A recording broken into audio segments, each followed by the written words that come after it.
ان کو وسیلہ بنا کر حضرت فاروق اعظم قیامت تک کے سارے انسانوں کو میسج دیتے ہیں کہ لوگوں، سارے لوگ شان والے ہیں مگر مصطفیٰ کا گھرانہ ایسا شان والا ہے کہ صحابہ بھی نماز پڑھتے ہیں، دعا مانگتے ہیں تو مصطفیٰ کے گھرانے کو وسیلہ بنا کر مانگا کرتے ہیں۔ عزیز دوستو، آج بڑی بحثیں ہوتی ہیں حضور کو وسیلہ بنایا جائے یا نہیں جائے، اس پر لوگ جھگڑتے ہیں۔ حضرت فاروق اعظم کہتے ہیں لوگوں، مصطفیٰ کو وسیلہ بنانا شرک کہنے والوں، فاروق اعظم سے بڑھ کر تو تمہارا دین نہیں ہے۔ میں رسول اللہ کا جانشین ہوں، میں رسول اللہ کا خلیفہ ہوں، میں رسول اللہ کا وارث ہوں۔ اے لوگوں، میں صرف رسول اللہ کو وسیلہ نہیں بنایا کرتا، رسول اللہ کے خاندان کو بھی وسیلہ بنایا کرتا ہوں۔ عزیزان گرامی قدر، اب آج کل جو لوگ نکلے ہیں، اب کیا وہ حضرت فاروق اعظم سے بڑھ کر بھی دین جان گئے ہیں؟ کہتے وسیلہ لینا شرک ہے۔ میں آپ سے کہتا ہوں بھائی، بات ہمیشہ سوچ سمجھ کر کرنا چاہیے۔ اگر آپ کہیں وسیلہ لینا شرک ہے تو پھر یہ فتویٰ صرف ہم پر نہیں لگتا۔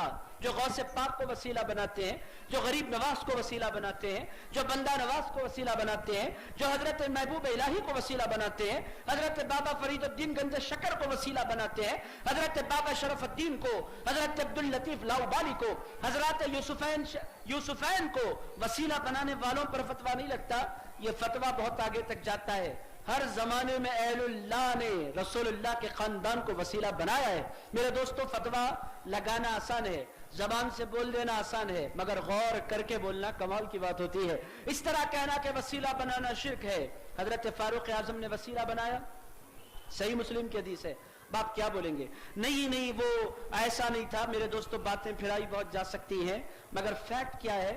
حضور پاک علیہ السلام کے خاندان میں اللہ پاک نے برکت رکھی ہے، اور میرے دوستو حضرت فاروق اعظم نے اسی برکت کے حصول کے لیے حضرت عباس رضی اللہ تعالیٰ عنہ کو وسیلہ بنایا ہے۔ ایک مرتبہ حضرت عثمان غنی رضی اللہ تعالیٰ عنہ تشریف لے جا رہے ہیں، حضرت عباس رضی اللہ تعالیٰ عنہ کو دیکھا، سواری پر سے اتر گئے۔ حضرت عباس نے کہا آپ سواری پر سے کیوں اتر گئے؟ کہنے لگے آپ رسول اللہ کے چچا ہیں، میں کیسے آپ کی موجودگی میں سواری پر بیٹھ کر جا سکتا ہوں؟ جب تک آپ نظر آئیں گے میں سواری پر نہیں بیٹھوں گا۔ میرے دوستو، یہ ہے اہل اللہ، یہ ہے صحابہ اکرام جنہوں نے حضور کی اہل بیت سے پیار کیا ہے، جنہوں نے حضور کی اہل بیت سے محبت کی ہے، جنہوں نے حضور پاک علیہ السلام کے گھرانے کو عظمت دی ہے اور ان کی عظمت کو قبول کیا ہے۔ میرے دوستو، میرے بھائی،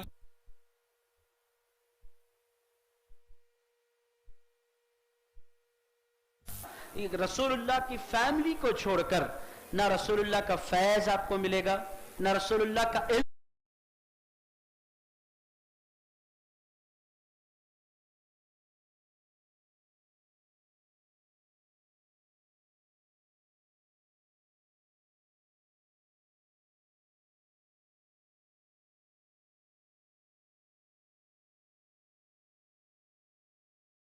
داخل ہونا چاہتے ہیں تو دروازے ہی میں سے داخل ہو سکتے ہیں، دروازے کو چھوڑ کر شہر میں داخل نہیں ہوا جا سکتا۔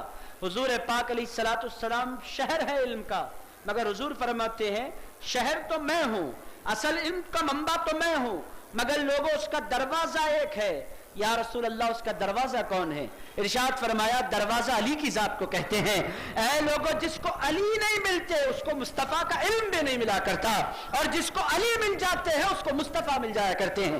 عزیزان گرامی قدر، یہ حضور پاک علیہ السلام کے گھرانے کی شان ہے۔ عزیزان گرامی قدر، جو علی تک نہیں پہنچنا چاہتا صبح قیامت تک وہ نبی تک نہیں پہنچ سکتا۔ عزیزان گرامی قدر، جو مولا علی کی محبت اپنے سینے میں نہیں رکھتا وہ زندگی بھر نبی نبی کہتا رہے۔ رسول اللہ فرماتے ہیں تو کہتا تو ہے مگر تیرے سینے میں نہیں آؤں گا، میرے سینے میں پہلے علی آتے ہیں، کہ تیرے سینے میں پہلے علی آتا ہے پھر نبی آیا کرتا ہے۔ علی کو چھوڑ کر نبی تک پہنچنے کا تصور محال ہے۔ عزیزان گرامی قدر، یہ ہے اہل بیت اطہار۔ میرے دوستو، پیار کیجئے اس گھرانے سے۔ اب آپ دیکھیں گے پوری امت دو ٹکڑوں میں تقسیم ہے، ایک وہ جو نبی کے گھرانے سے پیار کرتے ہیں، ایک وہ جو نبی کے گھرانے سے پیار نہیں کرتے۔ میرے دوستو، پیار کریں تو بھی ان پر درود پڑھنا ہے، پیار نہ کریں تو بھی درود انہیں پر پڑھنا ہے۔ میرے دوستو، کوئی غوث پاک کو نہیں چاہتا، مگر نماز جب پڑھتا ہے تو اسے بھی کہنا پڑتا ہے اللہم صلی علی محمد وعلی آل محمد، اللہم بارک علی محمد وعلی آل محمد۔ کوئی مولا علی سے پیار نہیں کرتا، اسے بھی کہنا پڑتا ہے اللہم صلی علی محمد وعلی آل محمد۔ عزیزان گرامی قدر، یہ آل محمد کون ہے؟ زندگی بھر غوث پاک کے خلاف کہتا ہے، غریب نواز کے خلاف کہتا ہے، محبوب الہی کے خلاف کہتا ہے، بندہ نواز کے خلاف کہتا ہے، مگر جو ہی نماز میں انٹر ہوتا ہے اسے بھی کہنا پڑتا ہے اے پروردگار رحمت نازل فرما رسول اللہ پر، رسول اللہ کے آل پر۔ آل رسول کون ہے؟ عزیزان گرامی قدر، مولا علی آل رسول ہیں، سیدہ فاطمۃ الزہرا آل رسول ہیں، حضرت امام حسن آل رسول ہیں، سیدنا امام حسین آل رسول ہیں، عزیزان گرامی قدر غوث اعظم دستگیر آل رسول ہیں، خواجہ غریب نواز ہند الولی آل رسول ہیں، حضرت بندہ نواز گیسو دراز آل رسول ہیں۔ عزیزان گرامی قدر، آل رسول پر درود کے بغیر ہماری تو ہماری عاشقوں کی جو محبت نہیں کرتے ان کی نماز بھی کامل نہیں ہوا کرتی، ان کی نماز بھی مکمل نہیں ہوا کرتی۔ عزیز دوستو، اہل بیت اطہار کو اللہ رب العزت نے عجیب شانوں کے ساتھ دنیا میں بھیجا ہے اور ان سے اللہ پاک نے ہدایتوں کو وابستہ کر دیا ہے۔ ہماری ذمہ داری کیا ہے؟ اہل بیت کو جانیں۔ آج کل اگنورنس ہے اور آپ یوں کہہ سکتے ہیں کہ لائٹ لینے کا ایک خاص انداز ہے، جانتے بوجھتے بی بی فاطمۃ الزہرا سے محبت نہیں کرتے، عقیدت نہیں رکھتے، عزیزان گرامی قدر جانتے بوجھتے کیئر نہیں کرتے امام حسن کو، امام حسین کو، حضرت پیران پیر کو، عزیزان گرامی قدر امام باقر کو، امام جعفر الصادق کو۔ پچھلے زمانے کے لوگ ان کو اہمیت دیتے تھے، وہ جانتے تھے کہ یہ راضی ہوتے ہیں تو مدینے کے تاجدار راضی ہو جایا کرتے ہیں، ان کو خوش کرو تو حضور خوش ہوتے ہیں، یہ ناراض ہو جائیں تو حضور پاک علیہ السلام کی ناراضگی کے امکانات بنتے ہیں۔ میرے دوستو، لمبی چوڑی تقریر کرنے کے لیے میں نہیں بیٹھا، بس جو بنیادی بات آپ کی خدمت میں عرض کرنی تھی کہ حضور سے منسوب ہر چیز شان والی ہو جاتی ہے، تو حضور کے شہزادے کیسے شان والے نہیں ہوں گے؟ حضور کی بیٹی Bibi Bibi Fatima, Bibi Bibi Zainab, Bibi Bibi Ruqayya, Bibi Bibi Umm Kulthum, حضور پاک علیہ السلام کے شہزادے امام حسن، امام حسین، حضور کی شہزادی بی بی زینب، حضور پاک علیہ السلام کے خاندان کے افراد جن کو افراد اہل بیت کہتے ہیں، ائمہ اہل بیت کہتے ہیں، یہ سارے کا سارا گھرانہ خان شان والا ہے، عظمت والا ہے، رفعت والا ہے۔ امید کرتا ہوں کہ اپنا باتوں پر غور کریں گے اور حضور پاک کے گھرانے سے پیار کریں گے نا انشاءاللہ۔ عزیزان گرامی قدر، اگر کم ہے تو زیادہ کیجئے، اگر اللہ کے فضل سے زیادہ ہے تو اللہ کا شکر ادا کیجئے، زندگی بھر اس گھرانے کے وفادار رہیے، نمکار رہیے اور زندگی بھر اس گھرانے سے اپنے تعلق کو مستحکم رکھیے۔ اللہ رب العزت کی بارگاہ میں دعا کرتا ہوں، اے پاک پروردگار ہم تمام کے جمع ہونے کو قبول فرما، اہل بیت اطہار رضوان اللہ تعالی علیہم اجمعین کی سچی غلامی دنیا اور آخرت میں ہمیں نصیب فرما، ان کے پاکیزہ نقوش ہائے قدم پر چلنے کی ہمیں توفیق عطا فرما۔ اے پروردگار، اہل بیت اطہار نے جس طرح دین کی خدمت کی ہے مولا ہمیں بھی دین کا خادم بنا۔ صلی اللہ تعالی علی خیر خلقہ ونور عرشہ سیدنا وحبیبنا ومولانا محمد وعلى آلہ وصحبہ ووارث حالہ الغوث العظم والحمد للہ رب العالمین۔